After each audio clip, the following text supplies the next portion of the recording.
नमस्कार दोस्तों, मैं आप सभी का एग्री नॉलेज क्लासेस उदयपुर के ऑनलाइन प्लेटफॉर्म पर हार्दिक स्वागत है। अभिनंदन करता हूं। मैं आपके सामने लेके आया हूं जो एग्रीकल्चर सुपरवाइजर का जो अपना पेपर हुआ है उसकी कट ऑफ कितनी रह सकती है। तो वैसे थोड़ी बहुत बात अपन पेपर के बारे में भी यहाँ पे करेंगे, क्योंकि बहुत ही अच्छा पेपर जो है RSMMB के द्वारा तैयार किया गया है और आप लोगों ने इसको फेस किया है। तो इस केस में अगर अपन बात करें, पेपर का एनालिसिस अगर अपन करें कि जो जो क्वेश्चन आपके आए हैं उन क्वेश्चनों के अंदर किस स्तर के वह क्वेश्चन थे।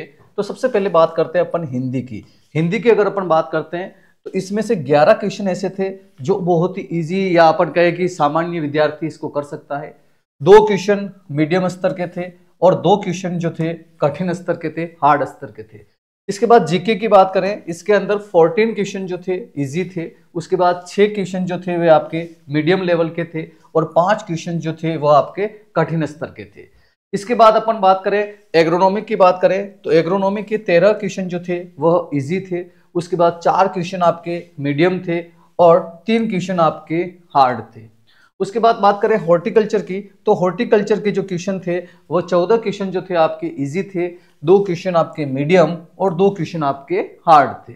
उसके बाद बात करें एनिमल हस्बेंड्री की तो इसमें 12 क्वेश्चन जो थे वह इजी थे और 6 क्वेश्चन जो थे आपके मीडियम थे और 4 क्वेश्चन जो थे वह आपके हार्ड थे। तो इस प्रकार से अगर अपन यहाँ पे देखें तो आपके हिंदी से जो थे वह टोटल 15 क्वेश्चन जो थे वह आपके एग्जाम के अंदर आए हैं। उसके बाद अगर अपन बात करें जीके के पोर्शन से तो यहाँ से आए हैं आपके 25 क्वेश्चंस, क्योंकि एक क्वेश्चन या 2 क्वेश्चन जो है आपके एग्रोनॉमी पॉइंट ऑफ व्यू से उसमें जाता है, लेकिन वो वापस पार्ट जो है आपके जीके के पार्ट के अंदर भी आता है। तो 25 क्वेश्चन इस पार्ट से थे। उसके बाद एग्रोनॉमी की बात करें तो यहाँ पे जो आपके क्वेश्चन थे वो आपके 20 क्वेश्चन थे एग्रोनॉमी से। देन अगर बात करें हॉर्टिकल्चर से तो यहाँ पे थे आपके 18 क्वेश्चन, 18 क्वेश्चन इससे थे। उसके बाद अगर बात करें एनिमल हस्बेंड्री के तो इसके क्वेश्चन ज्यादा आए हैं, आपके यहाँ पे आए हैं 22 क्वेश्चन आए हैं। तो कुल मिला के जो ये आपका टोटल आ रहा है वो आपका 100 क्वेश्चन का आपका पूरा पेपर था। तो अब इस क्वेश्चन पेपर की अगर अपन बात करें तो इस क्वेश्चन पेपर के अंदर जो आपके 100 क्वेश्चन आपको यहाँ पे देखने को मिले हैं, तो इन 100 क्वेश्चन के अंदर जो आपके विभिन्न स्तर से जो क्वेश्चन दिए गए हैं, इन क्वेश्चन पेपर को या इस पेपर को देखने के बाद एक ज्ञात होता है कि इस पेपर के अंदर बहुत ज्यादा मेहनत की गई है और इस पेपर के अंदर 44 क्वेश्चन तो आपके ऐसे थे जो आपको मैच करने थे, मैचिंग करनी थी। भले क्वेश्चन इजी हो, भले मीडियम हो या हार्ड हो, उस केस में ज्यादा टाइम लग सकता है, लेकिन इजी क्वेश्चन के अंदर भी उसको सोल्व आउट करने के लिए आपको टाइम लगा होगा। और कहीं न कहीं कहें कि टाइम का प्रबंधन करना बहुत ही कठिन रहा है इस पेपर के अंदर, क्योंकि इजी क्वेश्चन के अंदर भी मैचिंग प्रकार के क्वेश्चन थे, तो वो कहीं न कहीं विद्यार्थियों को जो है वहां पे टाइम लगा है। और अगर अपन नॉर्मली बात करें कि भाई क्वेश्चन का पैटर्न या क्वेश्चन जो थे वो इस स्तर के थे, और इवन इस केस में उन विद्यार्थियों का पेपर अच्छा गया है जिन्होंने जो पढ़ाई की है वह हिंदी के साथ, यानी कि बहुत सारे लोग तो केवल हिंदी लिटरेचर पर ही निर्भर रहते हैं, यानी हिंदी में ही सारी पढ़ाई की होगी, तो उनका पेपर खराब रहने की पूरी संभावना है। लेकिन जिन्होंने इंग्लिश मीडियम के साथ हिंदी को भी अगर साथ रखा, यानी कि इंग्लिश मीडियम जिसका अच्छा था या अंग्रेजी के वर्ड्स पकड़ या अंग्रेजी की बात करें तो इंग्लिश के अंदर अगर उन्होंने थोड़ा बहुत भी अगर पढ़ा है या कुछ टर्म्स याद की है, जो मेन की पॉइंट्स है वो उनको याद थे, तो उन केस में वो इस क्वेश्चन पेपर को आसानी से या अपन कहें कि उनके लिए थोड़ा इजी रहा है। और इवन इस केस में ऐसा था कि भाई पेपर ऐसा था कि कुछ क्वेश्चन ऐसे थे कि भाई ऐसा नहीं है कि आप 1 महीने तैयारी कर ली और उससे आप जो है इसमें से सारे क्वेश्चन से अच्छे मार्क्स ला सकते हो, पॉसिबल नहीं है।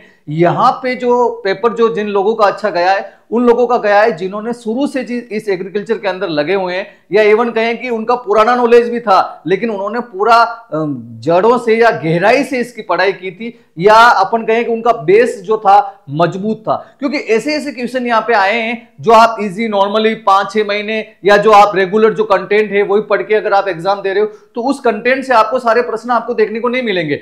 यह प्रश्न आपको मिलेंगे कि भाई आपने थोरोली या अच्छे तरीके से जो पढ़ाई की। और इवन इस केस में अगर अपन कहें तो जो अगर बीएससी के पास आउट या बीएससी लास्ट ईयर या जो इवन कॉम्पिटिटिव एग्जाम की जो लोग तैयारी कर रहे हैं उनके लिए पेपर अच्छा हो सकता है, क्योंकि उन लोगों ने जो है इन डिटेल जो है कुछ इन डेप्थ वाले जो क्वेश्चन थे वो भी उन्होंने जो है पढ़े होंगे अपनी पढ़ाई के दौरान। और इवन जो लोग जो है भले 12th लेवल के हैं लेकिन उन्होंने इंग्लिश मीडियम के साथ अगर जो है अपन कहें कि पूरा डिटेल से अगर पढ़ाई की है तो उस केस में उनका भी वहां पे सही हो सकता है। लेकिन ऐसा नहीं है कि भाई सारा ही उनका ही सही होगा, ऐसा नहीं है, क्योंकि उन्होंने भी कुछ गलतियां की होगी, उनका जीके और हिंदी वाला पार्ट कमजोर हो सकता है। और इवन जिन्होंने उस केस में नहीं हो तो उनका कहीं न कहीं जो है एक प्रकार से संतुलन आपको देखने को मिलेगा कि भाई दोनों स्तर के विद्यार्थी आपको यहाँ पे देखने को मिल जाएंगे, भाई हिंदी वाला और इंग्लिश वाला। लेकिन यहाँ पे कहने की बेसिकली बात यह है कि अगर कभी भी अपन पढ़ाई करते हैं तो आज के केस में जो पेपर आते हैं उसमें इवन अपने को सबको पता है कि वहां पे इंग्लिश मीडियम को मान्य माना गया है। जैसे यहाँ पे भी अगर अपन देखेंगे इस पेपर के अंदर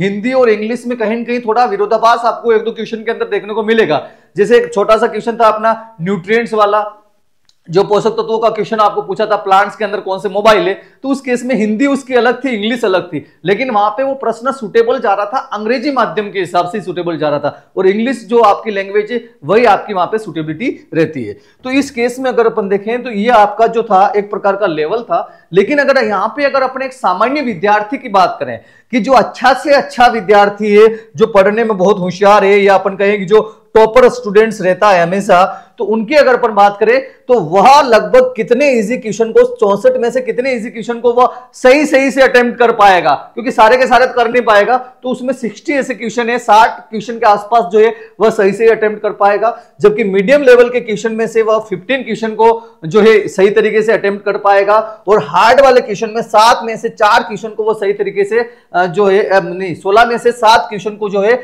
वह सही तरीके से अटेम्प्ट कर पाएगा। यानी टॉपर से टॉपर स्टूडेंट जो है 82 क्वेश्चन तक एग्जैक्ट जो होंगे वो सही, यानी अपन सही की बात कर रहे हैं। देखो उसने ज्यादा अटेम्प्ट किए कोई बात नहीं, लेकिन कट कुटा के उसका औसत जो होगा वो आपका 82 के आसपास आपको देखने को मिलेगा। लेकिन जो मीडियम स्टूडेंट है उसकी बात करें तो वो 64 में से 58 क्वेश्चन जो है इजी वालों को सही से रहेंगे उसके पास। उसके बाद मीडियम में से उसके 13 क्वेश्चन 20 में से, और उसके बाद हार्ड में से 16 में से 4 क्वेश्चन, यानी 75 का औसत उसका देखने को मिलेगा जो मीडियम स्टूडेंट है।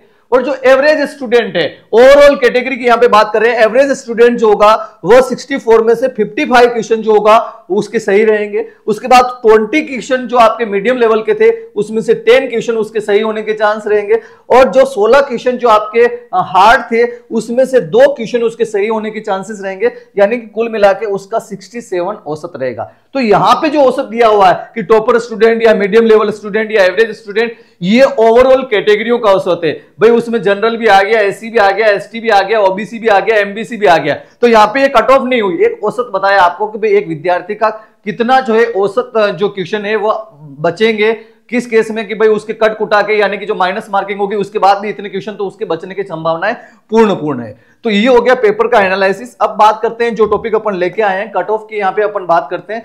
तो कट ऑफ आपकी क्या रहने वाली है, तो अनुमानित कट ऑफ आपको यहाँ पे बताई हुई है। वैसे फाइनल जो कट ऑफ होगी वो RSMMB के द्वारा जारी की जाएगी, वही होगी, लेकिन अपन एक प्रकार का जो एनालिसिस किया है, विभिन्न विद्यार्थियों से जो बात हुई है, उनसे जो आउटपुट जो इनपुट अपने को मिला है, उसके आधार पर अपन ने यहाँ पे कट ऑफ तैयार की। तो सबसे पहले बात करते हैं जनरल कैटेगरी की, और इवन अपन जानते हैं कि भाई जो नॉन टीएसपी की जो है वो 385 टोटल आपकी यहाँ पे जो है सीट्स हैं। नॉन टीएसपी की 385 सीट है, और इस सीट के अंदर अपन देखें जनरल कैटेगरी में जनरल सीट की जो सीटें हैं वह 101 हैं, जबकि फीमेल की जो है आपकी 29 है। तो इसमें जो औसत जो कट ऑफ रहने वाला है जनरल कैटेगरी का वह 75 क्वेश्चन, और उसके बाद जनरल का और फीमेल का जो रहेगा वह आपका 74 क्वेश्चन।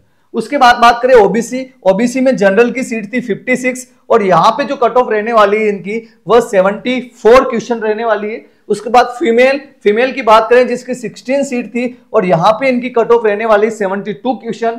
उसके बाद ईडब्ल्यूएस की बात करें तो यहाँ पे जनरल जो सीट्स थी वह 27, और यहां पे इनकी कट ऑफ रहने वाली 70 क्वेश्चन। उसके बाद बात करें फीमेल की तो यहां पे इनकी सीट थी 8, और इस केस में इनकी कट ऑफ रहने वाली 68 क्वेश्चन। उसके बाद बात करें एमबीसी की तो उसमें जो जनरल की जो सीट्स थी वह 13 थी, और यहां पे इनकी कट ऑफ रहने वाली है 71। उसके बाद बात करें अपन फीमेल की तो फीमेल की 4 सीट थी, और इनकी कट ऑफ रहने वाली 70। और उसके बाद बात करें अपन एससी जनरल की तो उसमें सीट थी 42, और उसमें कट ऑफ रहने वाली है 66 क्वेश्चन। उसके बाद फीमेल की बात करें यहाँ पे तो फीमेल की जो सीट्स थी वो 12 सीट्स थी, और इनकी कट ऑफ रहने वाली 64 क्वेश्चन। उसके बाद बात करें एसटी की तो एसटी में जो जनरल कैटेगरी के अंदर जो 32 सीट्स थी उसकी जो कट ऑफ रहने वाली 69 क्वेश्चन। और उसके बाद फीमेल की बात करें तो यहाँ पे 9 सीट्स थी, और इनकी कट ऑफ रहने वाली है 68 क्वेश्चंस। तो ये जो कट ऑफ दे रखी इसमें आप +- 2 क्वेश्चंस, ज्यादा नहीं, दो क्वेश्चन या तो प्लस या माइनस, ज्यादा इसमें वेरिएशन आपको देखने को नहीं मिलेगा। काफी एनालाइज करने के बाद, बहुत सारे विद्यार्थियों से बात करने के बाद जो है कट ऑफ तैयार की गई है और पूर्णतया सही आकलन के आधार पर तैयार की गई है। और हम भी ये मानते हैं कि इसी कट ऑफ के आसपास जो है आपकी RSMMB की कट ऑफ भी आपकी रहने वाली है। उसके बाद बात करें जो आपके जो TSP की जो कट ऑफ है उसकी अगर अपन बात करें, क्योंकि TSP की भी 45 सीट्स थी, तो उसके अनुसार देखें कि TSP के अंदर जो जनरल कैटेगरी में वापस जनरल जो सीटें थी वो 17 सीट थी, 17 सीट थी, उसकी कट ऑफ रहने का अनुमान 67 है क्वेश्चन। ये सारे कट ऑफ क्वेश्चंस के ऊपर निर्भर कर रहा है। उसके बाद फीमेल की जो 5 सीट थी उसकी कट ऑफ रहने वाली 65 क्वेश्चंस। उसके बाद SC कैटेगरी में जनरली सीट थी वो 2 सीट थी और उस केस में 57 रहने के पूरे चांस है।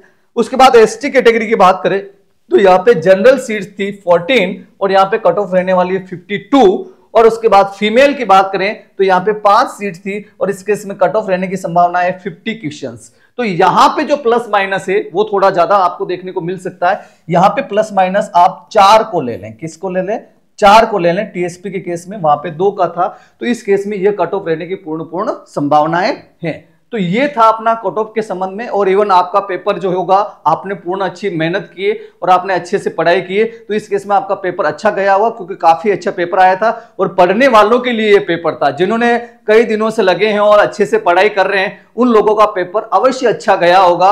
और क्योंकि इवन मैचिंग भी था तो वहां पे सीधा सीधा आंसर भी आपको मिल रहा था, क्योंकि कुछ बहुत सारी मैचिंग तो ऐसी थी कि जिसमें से आपको एक अगर मैचिंग का या वहां पे एक का ही आंसर पता है तो उससे ही जो है आप उस पूरे क्वेश्चन के आंसर को आप ढूंढ पा रहे थे। तो वो तो आपकी पढ़ाई पे निर्भर करता है, क्योंकि अगर आपने अच्छे से पढ़ाई की है तो उस केस में आपका सिलेक्शन होने से आपको कोई नहीं रोक सकता। और इस कट ऑफ के अगर आसपास अगर आप आ रहे हो, इसके अंदर आप आ रहे हो, तो आपका सिलेक्शन अवश्य होगा। Thank you very much.